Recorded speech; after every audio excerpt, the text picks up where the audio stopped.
거룩하신 아버지, 주 예배로 우리로 모여서 찬송으로 경배해 주심을 감사드립니다.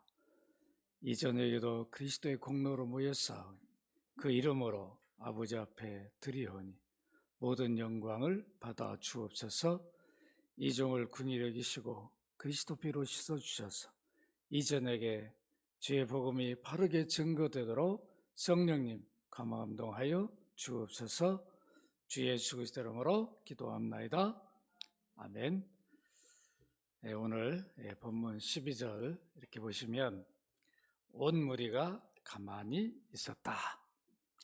지금 어디에서 가만히 있었죠? 사도행전 15장은 13장에서 15장까지는 바울 1차 선교라고 그랬습니다. 바울은 안디옥 교회에서 바나바와 함께 파송을 받아서 1차 선교를 합니다. 이제 긴 시간 상당히 한 2,500km 정도 되니까 마치 우리 서울 부산을 왕복하고 또 한 번 어느 정도 그런 거리를 다니면서 복음을 전했어요. 회당에서 유대인이 살고 있으면 회당에 가서, 유대인이 없으면 이방인들에게 그리스도 열심히 전해서 바울이 전한 복음을 통해서 교회들이 세워집니다. 이제 1차 선교를 마치고 파송받은 안디옥 교회로 돌아왔어요. 이제 돌아와서 선교복을 하죠. 이렇게 하나님이 은혜를 줘가지고 이러이러한 지역을 다니면서 이런 선교를 했는데 열매가 이렇게 맺혔습니다. 그러니까 파송한 교회가 얼마나 기뻤겠냐고. 그러죠?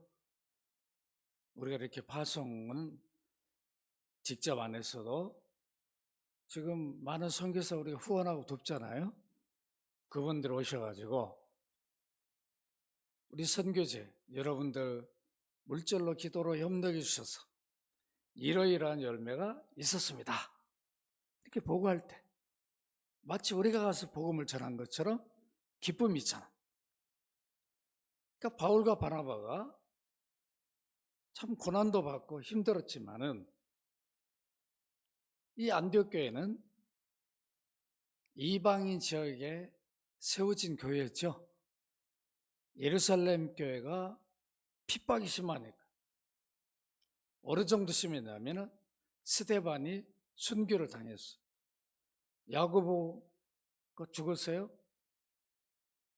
이제 또 이 사울은 예수 믿는 자들을 계속 핍박하고 모이지를 못하게 하고 이러니까 도무지 예루살렘 교회에 모이기가 힘들었어요.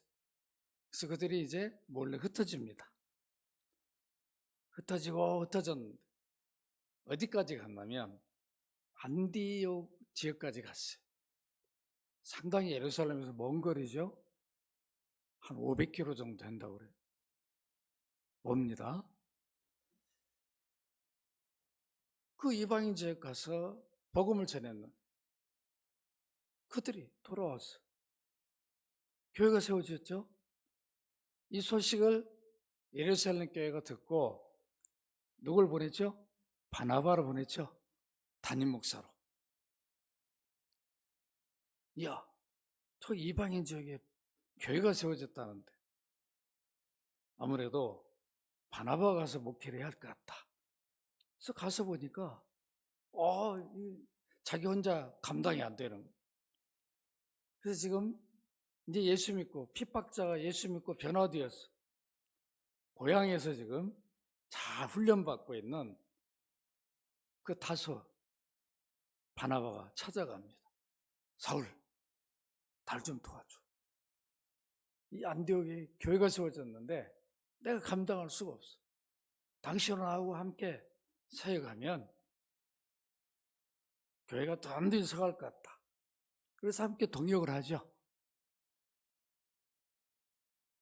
그 교회가 한 1년 동안 둘이 목회를 했는데 든든하게 서가는, 둘이 그냥 복음을 열심히 가르치니까 교회가 든든히 서가면서 이방인 지역에 교회가 세워지고, 최초로 또 이분들이 최초로 선교를 시작하죠. 이방인 지역에서. 놀라워. 예루살렘 교회에서도 선교사를 파송 안 했는데 이방인 지역에서 최초로 선교사를 보내는데, 하필이면 기도하고 성령의 인도함을 따라 기도하고 투표를 했는데 누가 뽑혔어요? 바울과 바나바. 두 담임 목사가 그냥 졸지에 그냥 선교사가 돼버린. 그 안디옥교회는 참 성숙한 교회죠. 오직이면 지역사회에서 저 사람도 그리스도인이다 인정을 받았어요. 조금 좀 속된 표현하면 예수쟁이다. 이야, 참 예수밖에 모르고, 예수 믿으려면 저렇게 좀 믿어야 할 것 같다. 저 사람들 보니까 예수님 누군 줄 알겠다. 이런 표현이죠. 우리 연합교회 성도님들 그렇게 인정받으시길 바랍니다. 인정을 받으셔야 돼, 지역사회에서. 이야, 연합교회 성도들 같으면 나도 좀 예수 믿어야 되겠다, 교회를 좀 다녀야 되겠다, 이런 모습을 가져야 되죠. 그만큼 얼굴만 봐도, 그 표정만 보고, 그분의 말, 모든 이런 모습이 예수님의 마치 보는 것 같은, 이래야 되겠죠. 우리 한국교회가 좀 이러면 얼마나 좋을까. 우리 한국교회는 으쌰으쌰는 많이 해.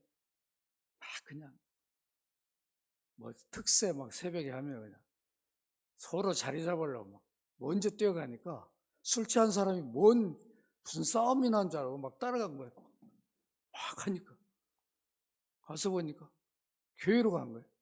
이 사람들 왜 가는 거야? 그것도 모르고 막 간 거죠. 가서 보니까 막 찬양하고 이러니까 술 취한 사람이 나와버린 거예요. 그런 사람 와서 변화받으면 얼마나 좋을까요? 뭐 특별 새벽기도 하지 말라는 게 아니라, 우리는 뭘 이렇게 으쌰으쌰 하는 건 참 좋아하는데 좀 조용히 어디 가도, 직장에서나 사업장에서 그리스도인의 모습, 참 누가 좀 힘들고 어려우면 옆에 도와주고 배려하고, 예수 믿어라 말 안 해도 그분이 다가올 정도로, 아니 왜 이렇게 저분은 나를 이렇게 나한테 잘해줄까 궁금해가지고 물어봐야 되는 거죠. 아니 왜 이렇게 사랑이 많으십니까? 왜 이렇게 배려를 잘하십니까?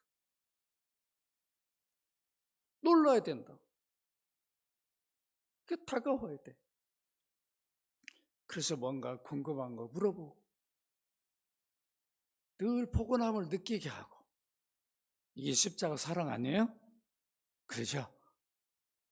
십자가 사랑은 그런 모습이어야 되죠.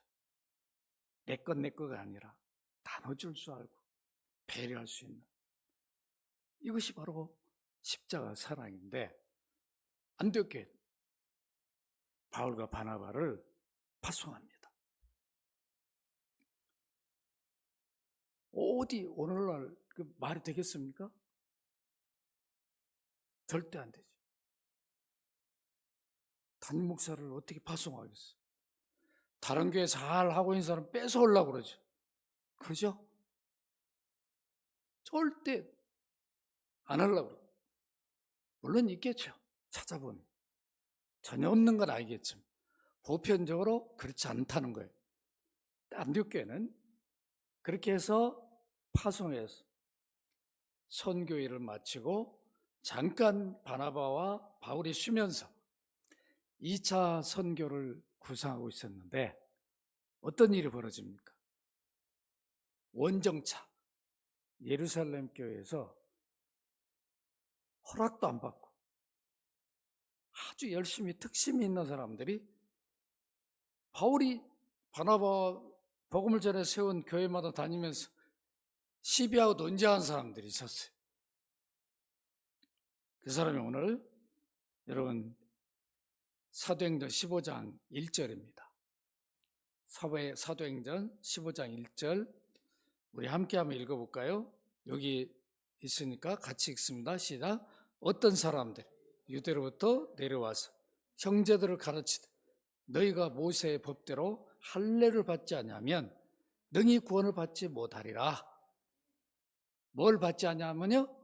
할례를 받지 않으면 자기들은 어렸을 때 받았거든요. 유대인들은 난지 8일만 되면 할례를 했다고 부모들이 다 시켜서. 그런데 지금 바울이 복음을 전한 바나바와 바울이 복음 전한 데는 대부분 이방인들인데 바울은 가서 여러분 이방인 할례할 필요 없습니다. 예수님만 믿으면 됩니다. 예수님이 우리 구원주입니다. 예수님 본래 하나님이요 하나님 아들인데 하나님이 아들을 인류 구원을 위해서 보내셨습니다. 우리 사람이 범죄했기 때문에 사람의 몸을 입으셨습니다. 우리 사람의 죄값을 지불하기 위해서 십자가에 피 흘려 죽으셨습니다. 동물이 죽은 게 아니라 죄 없는 하나님의 아들이 사람이 되었어. 그러니까 죄가 없는 분이죠. 죄 있는 사람을 위해서 십자가 피 흘려 죽었어요. 그래 구약의 동물 제사하고 비교가 안 되는 거죠. 사람이 죽은 그것도 하나님의 아들이 본래 창조주. 기가 막히는 아니에요? 이렇게 복음을 전했어요. 그리고 십자가에 죽고 끝난 게 아니라 부활하셨습니다. 우리 죄값을 지불하기 위해서 죽으셨으니까 죽음을 하나님이 확인하니까 하나님 받으셨잖아요. 죄값을. 계속 죽어 있을 이유가 없잖아요. 값을 지불하기 오셨으니까 그래서 부활케 한 거죠. 이게 부활이라고. 그러니까 부활은 그리스도 부활은 우리 죄값이 지불됐다는 것을 선언해 준 사건이죠. 우리는 부활하면 하나님이 아들을 통해서 내 죄값을 지불받고 믿는 자에게 죄가 없다라고 선언해 준 날이구나. 이게 부활이라고. 이 엄청난 사건 아니에요? 그러죠? 그러니까 우리 부활하면 하나님이 내 대신 아들을 통해서 죄값을 받으셨어요. 더 이상 이제 아들이 계속 죽어 있을 필요가 없는 거죠. 그러니까 사망이 풀어져 버렸어. 풀어 살렸어. 대속적으로 오셨으니까, 구속적으로 오셨으니까 값만 지불하면 되는 거죠. 값을 지불한 것이 십자가에서 죽음이잖아. 부활하셨다. 그러니까 십자가와 부활을 바울이 우리 구원을 위해서, 여러분 우리 구원을 위해 이렇게 이루셨습니다. 나도 믿고 있습니다. 나에게 이 복음을 전하라고 세워주셨습니다. 그래서 내가 여러분들에게 이 복음을 전합니다. 그렇게 복음을 전하니까 성령이 역사해가지고 그 땅에 있는 자들, 이방인들도 바울과 바나바 복음을 전하면 믿고 돌아오는 거예요. 놀라운 일 아니에요? 이렇게 이방인들도 여러분 율법 지킬 필요 없어요. 율법 이방인들은 뭔지도 모르잖아요. 유대인들은 회당에서 율법이 뭔지를 배우니까 알아요. 이방인들은 성경이 없어요. 그러니까 우상 숭배만 한 거죠. 그런데 그렇게 해서 예수 믿고 기뻐가지고, 이야, 우리에게도 이런 구원의 은혜를 주셨구나. 너무 기뻤어. 바울과 바나바를 선교사로 파송까지 하고 했는데 갑자기 예루살렘에서 온 유대 그리스도인들, 바리새파, 이 사람들이 어떤 사람들이냐면 아주 그냥 율법으로 그냥 찌들려 살았던 사람들. 그러니까 이런 사람들이 예수 믿어도 이게 쉽게 못 버려, 율법주의를. 우리 한국교도 많았어요. 율법주의가 굉장히 강했어요. 우리 한참 선배입니다. 어느 정도 무서웠냐면 주일날 선교사님이 이제 미국 가신다고 배웅으로 간 택시 태워서 했다고 치리받았어요. 아주 뭐 교회사에 엄청난 사건이죠. 박윤서 박사님, 우리 합신을 세운 그런 일이 있었다. 그때 계명 어기면 그냥 바로 치리였어요. 무서웠다. 철저하게 율법을 강조하고 그랬습니다. 벌벌 떨었죠. 율법을 강조하는 목사님들은 권위가 하늘에 있어, 하늘에. 말 한마디 11조 안 하면 큰일 나는 거죠. 죄성사라면 굉장히 강한 그런 모습이 있었습니다. 여러분, 예수 그리스도를 주로 믿으십시오. 십자가의 부활로 우리 구원의 일을 이루신 예수님을 구주로 믿으십시오. 이렇게 복음을 전했어요. 그것도 왜 어떻게 십자가 이 일이 이루어졌는가를 풍성하게 잘 전했어. 야, 이런 하나님께서 역사 속에 섭리하셔서 나를 구원하기 위해 이런 일을 하셨구나. 하나를 알면 계명을 강조하지 않아도 죄를 끊고 멀리한다. 근데 우리는 바뀌었어요. 자꾸 이렇게 사십시오, 이렇게 지키십시오 하니까 그렇게 말하는 자기도 못 살면서 그렇잖아요. 여러분 목사님들 따라다니보세요. 그게 사는가? 자기도 못 살아.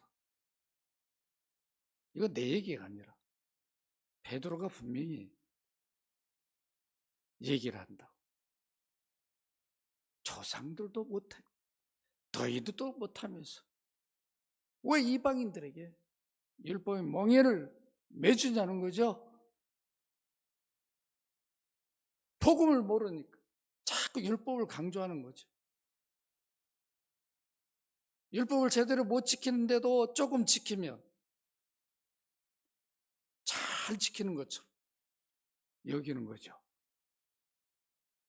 이게 아니라 이렇게 바리새파 이들이 율법의 잔재가 계속 남아있으니 예수 믿음만은 부족하다, 온전한 의에 이르지 못한다. 그러니까 반드시 너희들이 이방인을 할지라도 할례를 받아라. 할례를 안 받고 율법 지키면 무효다. 할례를 받는 순간 그때부터 너는 언약 백성이니까 율법을 지킬 의무를 가지고 그때 지켜야 완전한 의에 이른다. 이걸 바울과 바나바가 있는 안디옥교에 와가지고 그걸 막 전하고 가르치는 거죠. 성도 설득해가지고 바울이 가르친 거 반쪽이야. 그것만 가지고 안 돼. 예수 믿음만 가지고는 안 된다. 이렇게 해서 교회가 혼란에 빠졌어요. 해결이 안 되는 그쪽 주장하고 바울 주장이 계속 대립을 하니까 그래서 이 문제를 가지고 어디로 갑니까? 예루살렘 교회로 가죠.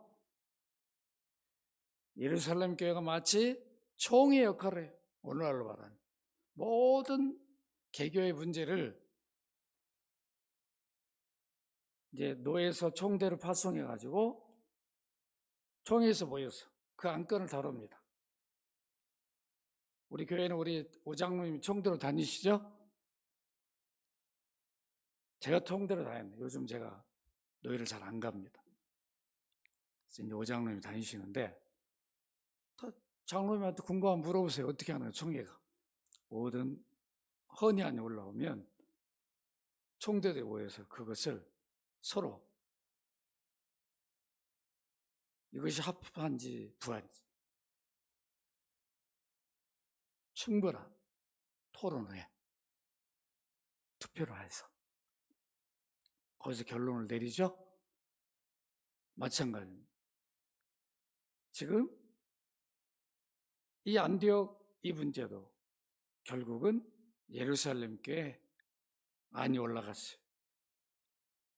그래서 예루살렘 교회에서 다루는 장면이 오늘 읽은 2절에 나옵니다. 온 무리가 가만히 있어 그랬어요. 이 앞에 이미 제가 지난 수요일날 설교했죠. 바리새파, 여러분 5절에 보면 여기는 5절에 없죠.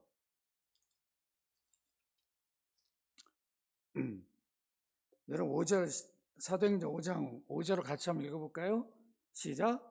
바리새파 중에 어떤 믿는 사람들이 일어나 말하되 이방인에게 할례를 행하고 모세의 율법을 지키라 명하는 것이 마땅하다 하니라. 결국은 예루살렘 교회 딱 갔는데 바리새파 사람들은 벌써부터 비록 이방인이라 할지라도 할례를 명하고 해야 하는 것이 마땅하다. 벌써 바람을 잡는 거예요. 그렇지 않겠어요? 율법이 너무도 몸에 배어있으니까 율법을 안 지키면 거슬리는 거죠. 이런 주장을 했어요. 그때 6절에 보면 사도와 장로들이 이 일을 의논하러 모여 많은 변론이 있었다라고 7절에 말합니다. 그때 누가 일어나요? 베드로가 일어나 말하되, 베드로가 일어났어요. 형제들아, 너희도 알거니와 하나님의 이방인들로 내 입에서 복음의 말씀을 들어 믿게 하시려고 오래전부터 너희 가운데서 나를 택하시고 또 마음을 하시는 하나님이 우리에게와 같이 그들에게도 성령을 주어 증언하시고 믿음으로 그들의 마음을 깨끗이 하사 그들이나 우리나 차별하지 아니하셨느니라. 그런데 지금 너희가 어찌하여 하나님을 시험하여 우리 조상과 우리도 능히 매지 못하던 멍에, 이게 뭐예요? 율법이죠. 제자들의 목에 두려느냐? 그러나 우리는 그들이 우리와 동일하게 주 예수 은혜로 구원받는 줄을 뭐하노라? 믿노라. 이방인이나 유대인이나 누굴 믿어야 구원받아요? 예수를 믿어야 구원이다. 동일하다는 거예요. 동일하다. 할례를 받고 율법을 지키 아니다. 우리 조상도 율법을 못 지켰다. 우리는 지키자. 우리도 못 지키면서 왜 지금 예수 믿고 구원받은 그들에게 멍에를 매게 하냐? 율법을 지켜서 누가 의외로 구원을 받을 수 있냐? 없다. 바울이 그냥 베드로가 그냥 예수님의 수제자잖아. 얼마나 말에 펀치가 있겠냐고. 그죠? 바울은 너무도 그리스도인들을 핍박했어. 예수님이 지상에 계실 때 만난 사람이 아니에요. 그러니까 바울은 가서 복음을 전해도 늘 시비를 당해요. 너 그때 예수님도 같이 안 따라다녔잖아. 또 핍박한 사람이잖아. 또 사도 아니야. 자꾸 사도 시비를 사도권에 대해 시비를 받았어요. 근데 베드로는 어디 가도 시비를 안 해. 왜 그러냐? 예수님 따라다니는 거 봤거든. 근데 베드로가 누구 손을 들어준 거예요? 바울과 바나바의 손을 번쩍 들어준 거예요. 옆에 있는 거 이렇게 들어준 건 아닙니다. 바울과 바나바가 전한 복음이 맞다. 나도 그렇게 전했고 그들도 그렇게 전했으니까 그것이 맞다는 거죠. 베드로가 왜 이렇게 담대히 말할 수 있었을까요? 베드로가 시비를 당해본 사람이에요. 고넬료,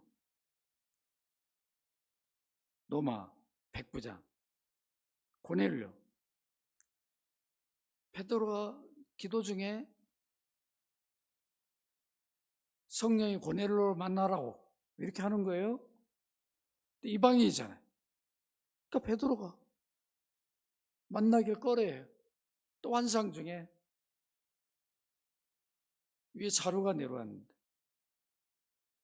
먹으라고 그러는데 부정한 것들. 그 베드로가 주님, 내가 어떻게 이런 부정한 거 먹을 수 있습니까? 그러니까 주님이 뭐라고 그래요? 왜 내가 깨끗하게 인정한 걸 네가 왜 부정하다고 말하냐?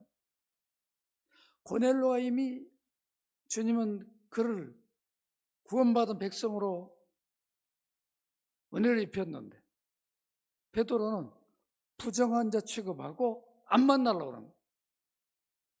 이 당시 예루살렘 사람들이 사도인 베드로 자체도 그런 율법주의적인 요소가 남아 있었어요. 자기가 유대인 출신이니까 이방인을 만나는 걸 꺼렸어요. 왜 그러냐면 예루살렘 교회가 다 거의 유대인 출신들이잖아요. 그 가운데 아직도 지금 복음으로 변화받지 못한 율법주의적인 잔재를 갖고 있는 많은 사람들이 있으니까 함부로 못하는 거예요. 잘못했다가 그냥 사도 목돈 날아가는 거예요. 그럼 이제 고넬료 만나죠? 만나서 복음을 전하. 고넬료가 믿고 똑같은 자기들이 받은 그 은혜를 고넬료와 가정에 주는 것을 보고 베드로가 이방인에게도 복음이 들어가면 구원에 이르는구나. 이걸 이미 경험했어요. 그렇게 해서 이제 고넬료와 교제도 하고 예루살렘 왔더니 이미 소문이 났어요. 베드로 소환하죠. 베드로 사도, 당신이 아무리 수제자지만 이방인 만났다면서 교제했다면서 이실직 과라 다 그런. 베드로가 자기가 왜 나는 만날래 하지 않았는데 성령이 이렇게 하셨는데 내가 누구길래 그걸 막고 거부할 수 있냐? 내게 주신 은혜를 그들에게도 주셨다. 그래서 예루살렘 교회가 이방인들도 이제 복음을 받고 형제가 됐다는 것을 인정하거든요. 그때 그랬으면 이제 다시는 이런 일 반복 안 해야 되잖아요. 또 오늘날 우리 안에 이런 율법주의적인 요소가 늘 있어요. 참 많아요. 전에 이런 분이 있었어요. 주일날 빠지면 하나님 자기를 칠 것 같다고. 우리 교회 성도가 아니고 그런 분이 있더라. 하나님 때리실 것 같다. 자, 이렇게 그런 두려움에 빠지죠. 아예 빠질 생각을 하지 말아야 되잖아요. 아니, 구원의 은혜를 받은 자가, 여러분 생각해보라. 내가 구원 은혜가 보통 은혜냔 말이에요. 아무나 받는 은혜가 아닌데 하나님이 아들을 희생해서 나를 구원해 줬네. 또 한 번 구원은 영원한 구원인데 내가 좀 부족하고 실수해도 구원이 취소가 안 되는 이런 구원을 줬는데 삶의 우선순위가 어디에 둬야 되겠나? 세상에 둘 수 있어요? 둘 수 없는 거죠. 그렇죠? 이 은혜를 받았는데 아니야, 주일 어기면 그냥 매 맞을까 봐 두려운 게 아니라 내가 어떻게 이런 큰 은혜를 받은 자, 그 은혜도 모르고 그 예배 때 그 구원의 은혜를 주신 아버지가 그리스도 이름으로 드리는 예배를 받기 위해서 지금 지켜보고 계신데 내가 어떻게 예배를 받을 수 있겠나? 매 맞는 건 아무것도 아니죠? 매가 두려운 게 아니라 은혜를 은혜로 여긴다면 다른 매를 맞더라도 그러죠. 내가 오늘 누굴 만나야 되는데 거기를 내가 실수해가지고 비록 욕을 먹고 끊기는 한이 있더라도 오히려 그 매를 우습게 여길 정도가 돼야 되죠. 이 바뀌면 안 된다. 교회가 막 주일 성수하라 이렇게 캠페인할 필요가 없는 거죠. 복음이 들어가면 내가 받은 은혜가 뭔 줄 알면 누가 방해를 해도 주일날 못 가게 막아도 예배를 드리게 돼 있다. 이런 믿음을 가지시기를 바랍니다. 이런 믿음으로 살아야 돼.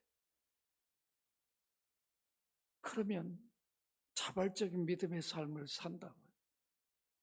이런 믿음을 가지면 영혼을 불쌍히 여겨요. 아무리 세상 걸 누려도 그리스도가 없으면 불쌍하게 보이는 거죠. 너무 불쌍하게 보이는 거예요. 그래서 영혼이 그리스도를 믿어야 되는데 늘 기도할 수밖에 없는 거죠. 너무도 안타까우냐 눈물이 나오는 거죠. 어떻게 내 능력으로 안 되니까. 주님 어떻게 좀 감동해 주셔서 저 다친 마음을 열어주셔서 내가 믿은 예수 그리스도를 좀 믿게 해다. 믿을 수 있는 은혜를 달라. 간절히 기도할 수밖에 없잖아. 자기 능력으로 안 되니까, 설득으로 안 되니까. 우리가 복음을 열심히 전해서 다 믿기만 한다면 얼마나 좋을까요? 아무리 전해도 거부하고 받지 않냐면 애간장이 타가지고 눈물이 나올 수밖에 없는 거죠. 이렇게 베드로가 바울과 바나바의 손을 들어줬습니다. 이제 그러니까 여러분 12절에 보니까 온 무리가 가만히 있었어요. 왜 가만히 있었을까요? 베드로 말이 틀려요, 맞아요? 맞죠? 다 인정할 수밖에 없죠. 가만히 누구도 아니 뭐 바리새파 이 사람들은 이미 바람까지 잡았는데 손을 탁 들고 사도님 저는 그게 아니라고 봅니다. 우리 율법 지켜야 되고 할례 받아야 된다고 이렇게 말해야 되는데 못하는 거예요. 패돌이 맞거든. 가만히 있을 수밖에 없어. 그때 어떻게 합니까? 너무도 조용히 있으니까. 누가 나서요? 바나바와 바울이. 우리 1차 선교 지역을 다니면서 우리 하나님께서 우리에게 어떤 일을 이루어주셨는가? 그 가만히 있는 그들에게 베드로가 이미 나서서 설명한 것처럼 그 일을 우리 사역 가운데서 있었다. 루스드라에 갔을 때 안진뱅이, 나면서부터 안진뱅이로 일어나 버리잖아요. 그러니까 신이 왔다. 신이 사람이 되었다. 난리가 많아.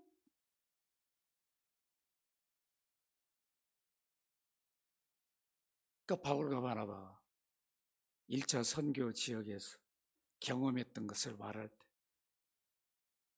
듣고 있는 성도들이 한마디는 할 수 있었겠나? 안 그래요? 우리가 이렇게 우리 교회 안에서만 있는 것보다 우리가 이제 선교지 한번 가서 선교사들이 그 필드에서 어떤 그 고난과 어려움들이 있는가 경험해 볼 필요가 있죠. 저는 이제 러시아, 중국을 많이 다녔는데, 러시아 가서 여러 어려움 많이 겪어봤어요. 잡혀가지고 귀국도 못하고. 그때 이제 풀려 오는 거죠. 우리 봉사로 갔는데 마약인지 모르니까 조사를 해야 한다는 거예요. 우리 가지고 간 다 세계 보건의약품으로 다 인정받은 걸 가지고 간 그거 아니면 걸린다.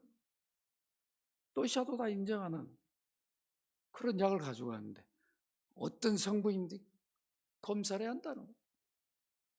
싹 그게 뭐 엄청난 비싼 가격인데 싹 뺏겼어요. 총 들고 다 왔더라고. 다 이거 손 들고 벽에 붙이라고. 우리 다 죽는 줄 알았어요. 그냥 뭐 가방에 뭐 다 가져가 버리더라고.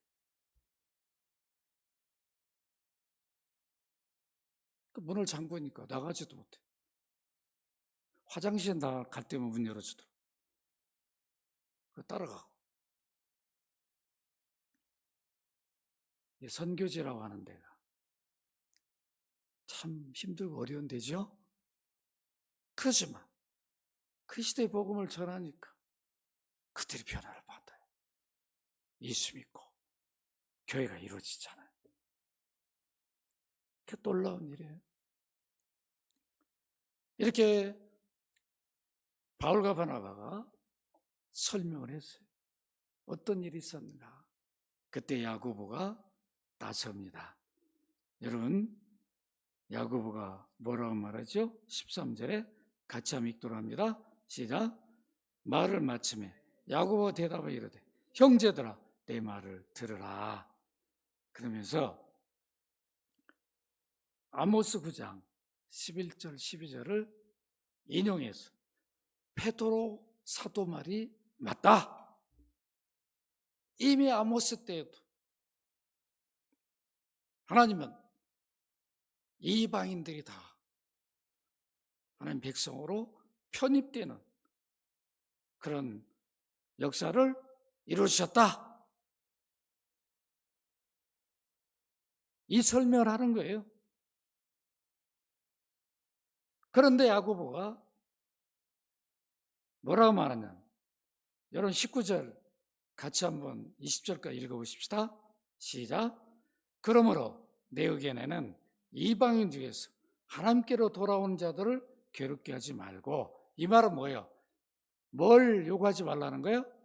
할례, 율법을 지키라 요구하지 말고 다만 우상의 더러운 것과 음행과 목매어 죽인 것과 피를 멀리하라고 편지하는 것이 옳으니.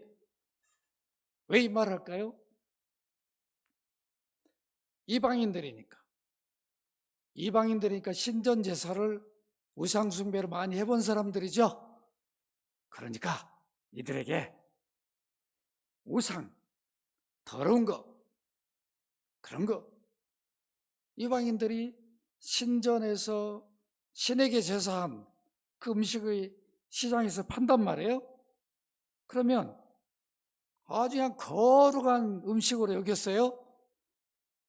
신에게 제사를 드리는 음식이니까.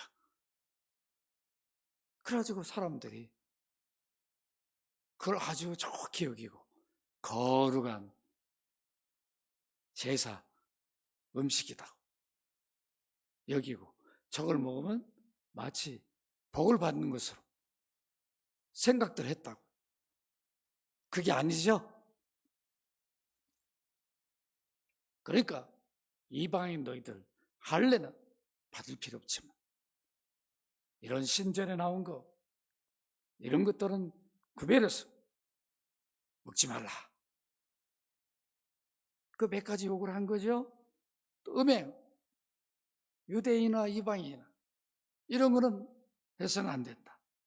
목매어 죽인 거, 목을 매어가지고 죽이면 피가 안 흘리죠. 그래 결국은 그걸 먹으면 피채 먹는 게 되잖아요. 그렇게 먹지 말라. 그리고 피를 멀리하라. 이렇게 네 가지를 요구했는데 왜 그랬을까? 좀 이것도 말 안 했으면 좋았을 텐데. 야고보도 본래 철저히 율법주의자죠. 그러니까 이제 야고보도 뭐냐면, 지금 예루살렘 교회 대다수가 율법주의적인 그런 요소를 못 버리고 있는데, 야, 이제 우리 다 이거다. 아니야. 무조건 이제는 이방인처럼 예수 믿음으로 이렇게 살면 돼. 그렇게 하면 반발하고 그럴 수 있잖아. 그러니까 조금씩 양보하게 한 거죠. 이방인 너희들도 이 정도 유대인을 위해서, 서로 형제니까 교회 안에 좀 배려하고 조금씩 양보해서 한 몸을 이뤄가라. 이게 뭐 큰 진리도 아니고, 이거 했다고 안 했다고 크게 이거 가지고 우리가 다툴 일도 아니니까 조금씩 양보해서 서로 교제하고 서로 배려해서 교회를 이뤄야 되지 않겠냐. 왜 그런가? 그 이유가 21절입니다. 21절 같이 한번 읽어볼까요? 시작. 이는 예로부터 각성에서 모세를 전하는 자가 있어 안식일마다 회당에서 그를 읽음이라 하더라. 그러죠? 여전히 유대인들은 회당에서 계속 율법서, 선지서들 읽다 보니까 이것이 그냥 체질화되어 있어. 우리들도 이걸 잘 못 버리잖아요. 분명히 로마 10장 12절에 보면 유대인이나 헬라인이나 차별이 없습니다. 한 분이신 주께서 모든 사람의 주가 되사 그를 부르는 모든 사람에게 부여하시도다. 분명히 말씀합니다. 차별이 없어요. 구원은 이방인도 예수 믿음으로 구원에 이르고, 유대인도 이제 율법을 지켜서 의를 이룰 수 없다는 것을 그들도 깨달아야 되는 거죠. 그래서 로마 3장 20절에 보면, 우리 같이 한번 읽어볼까요? 시작. 그러므로 율법 행위로 그의 앞에 의롭다함을 얻을 육체가 있다 없다? 없다. 율법으로는 뭐를 깨닫는다? 죄를 깨닫는다. 왜요? 율법을 내가 지켜서 의에 이를 수 있으면 너무도 감사한 일인데, 율법을 못 지키니까, 야, 내가 율법을 못 지키니까 내가 죄인이구나. 죄인이니까 어떻게 돼요? 구원을 받아야 되잖아요. 죄에서 죄인이니까 저주 아래 있는 거잖아요. 이 죄값이 안 갚아지면 어디를? 지옥에 가야 되잖아요. 이걸 대신 하나님의 아들이 십자가에 피 흘려 죽음으로 갚아준 거죠. 우리 지옥 갈 우리를, 그 저주 아래 있는 우리를 건져낸 거, 이게 구원이에요. 우리는 지옥을 갈 수도 없어요. 갈 수 없는 신분이 됐어요. 이게 의인이란 뜻이죠. 의란 말은 하나님 앞에 영원히 생존권을 부여받은 걸 말해요. 영원히 하나님의 영광 속에 사는 그 생존권을 부여받은 게 의라고 하는 거예요. 그 의를 우리가 입었어요. 그러니까 율법은 죄를 깨닫게 해줘요. 그 누구를 믿게 만들어줘요? 이 율법 저주 아래 있는 우리를 건져낼 구원주를 바라보고 믿게 만들죠. 그걸 연결해 준다. 율법은 깨닫게 해주고 예수 믿도록 인도해 주고, 그 다음에 율법은 다시 예수 믿는 자 밑으로 내려오는 거죠. 그러니까 우리가 계명 율법을 두려워할 이유가 없어요. 구원을 받았으니 감사함으로 이렇게 살라 요구하니까 구원받은 자로 사는 거죠. 감사함으로, 기쁨으로. 내가 이런 의인이 되고 하나님 백성이 됐으니까, 거룩한 신분이 됐으니까 죄를 지으라 하게도 그 십자가의 구속에 내가 너무 큰데 어떻게 그 유혹에 빠질 수 있냐. 나도 모르게 유혹에 빠졌다면 회개를 하는 거죠. 가슴을 치면서 입술만 회개하는 게 아니라 돌이키는 거죠. 방향을. 죄로 가던 길을 의인의 삶으로 돌이키는 것이, 이게 참 회개죠. 우리 회개를, 입술에만 회개를 너무도 강조했어요. 주여 나 이런 죄를 졌습니다. 아니라고. 거기서 끝나면 안 돼. 방향을 돌이켜야 온전한 회개가 되는 거예요. 이게 참 회개죠. 성경이 말하는. 바울과 바나바는 그 복음을 전했어요. 그것이 확인되었어요. 말씀을 믿습니다. 오늘 우리는 복음 아래 있어요. 율법 아래 있는 자가 아니에요. 예수 믿기 전에는 율법 저주 아래 있었어요. 이제는 십자가 그늘 안에 있어요. 그러니까 우리가 얼마나 복된 자냐. 이런 복을 우리가 받은 거예요. 그러니까 찬송할 수밖에 없죠. 찬송할 때나 십자가의 구속의 은혜가 너무 크니까. 그냥 노래방 가면 그냥 목이 그냥 쉬도록 막 부르는 분들이 있는데, 교회 와가지고 그냥 조용조용 하지 마. 너무 신경 쓰지 말고 그냥 너무 감사해서. 어떻게 내가 구원받은데 그 구원의 찬송을 부를 때 어떻게 해야 돼? 감격하며 불러야 되지 않겠어요? 그렇죠? 감격하면서. 우리 안에 아직도 율법적 요소가 남아있는지 안 남아있는지 뭐로 알 수 있는가? 제가 한 가지 시험해 볼게요. 여러분, 구원받았습니까? 아멘이죠. 이렇게 물어보면 다 대답을 쉽게 해요.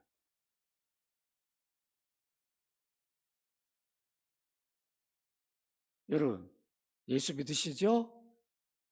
아멘이죠. 쉽게 대답해요. 그런데 구원받았습니까? 이렇게 물어보면 멈칫. 아직도 내가 제대로 못 살고 있는데. 이렇게 생각하는 분은 아직도 율법적 요소가 있다는 거예요. 어떤 내가 행위가 온전하지 못했어. 내가 하나님 앞에 이걸 어떻게 구원받았다고 말할 수 있겠는가? 이 생각을 아직도 못 버리는 거죠. 내가 어떤 행위로 구원받은 게 아닌데 은혜로 받았는데. 왜 은혜로 받았다고 해요?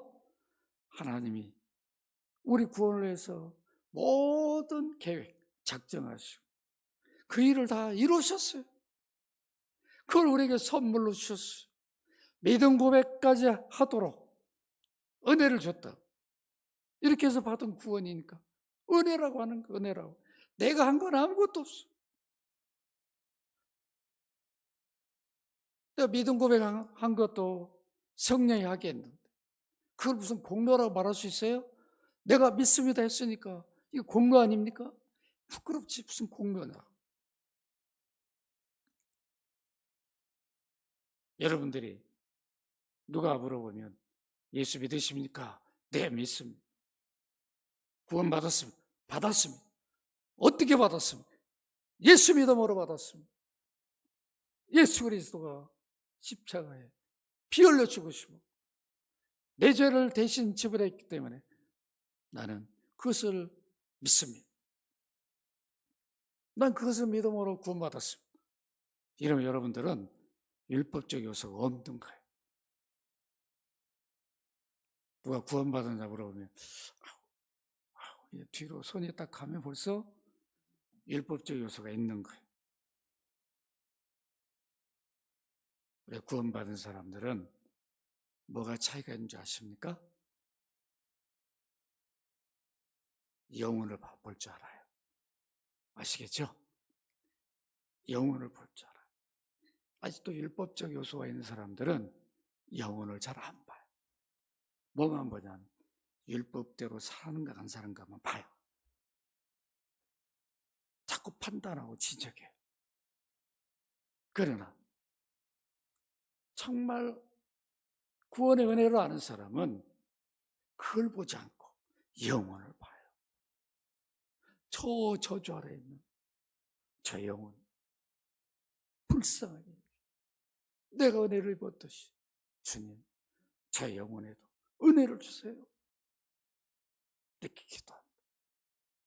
어떻게든 복음을 전하려고 전도하려고 애를 쓴다. 여러분 이런 믿음을 가지십시다. 우리 안에 율법적 요소를 버리고 은혜로 구원 얻었으니까 그 감격으로 우리가 살아야 돼. 그 은혜만 생각하면 계명 아무것도 몰라도 주님 바라보고 산다고, 거룩한 신분으로 산다고, 하나님 뭘 요구했는지 몰라도 그거 상관없이 주님이 기뻐하는 일을 한다고. 그래서 우리 예수 믿음을 잘 알아야 돼요. 여러분들이 누구 앞에서도 예수님 소개할 때 풍성하게 말할 수 있어요. 자신 있게. 그 정도가 우리가 돼야 된다. 여기까지 안 되니까 한국교회가 약한 거예요. 여러분들은 내가 믿는 예수 그리스도를 확신을 갖고 풍성하게 전해줄 수 있는 그리스도인 삶을 사시기를 주의 이름으로 축원합니다. 거룩하신 아버지, 복음만 구원의 능력이 있음을 오늘도 확신합니다. 복음이 나를 변화시키고 구원해낸 것처럼 우리가 우리 율법을 누가 지켜서 의에 이를 수 있습니까? 아직도 은혜로 구원 얻었는데 내 안에 율법적인 요소가 없는지 돌아보게 하시고 내가 받은 그리스도 십자가로 인하여 누린 구원의 은혜 때문에 감격하고 기뻐하며 예배를 소중히 여기고 그리스도를 위해 사는 것을 삶의 영광으로 여기고 영원 바라보면서 살아가는 저희들 되게 하여 주옵소서. 오늘도 예배 참여한 주의 백성들에게 이 믿음을 주시고 이 감격을 주시기를 간절히 바라옵고 주 예수 그리스도 이름으로 기도합나이다. 아멘. 주 예수 그리스도 이름 아버지 하나님의 사랑과 성령의 교통하심 복음의 능력이 있습니다. 오늘도 확신하면서 영은 바라보고 율법제우서를 버리고 복음을 믿고 증거하기를 소원하는 머리선 귀한 주의 백성들, 가정의 자녀들, 산업 일터에 함께하여 주시기를 간절히 축원하옵나이다. 아멘.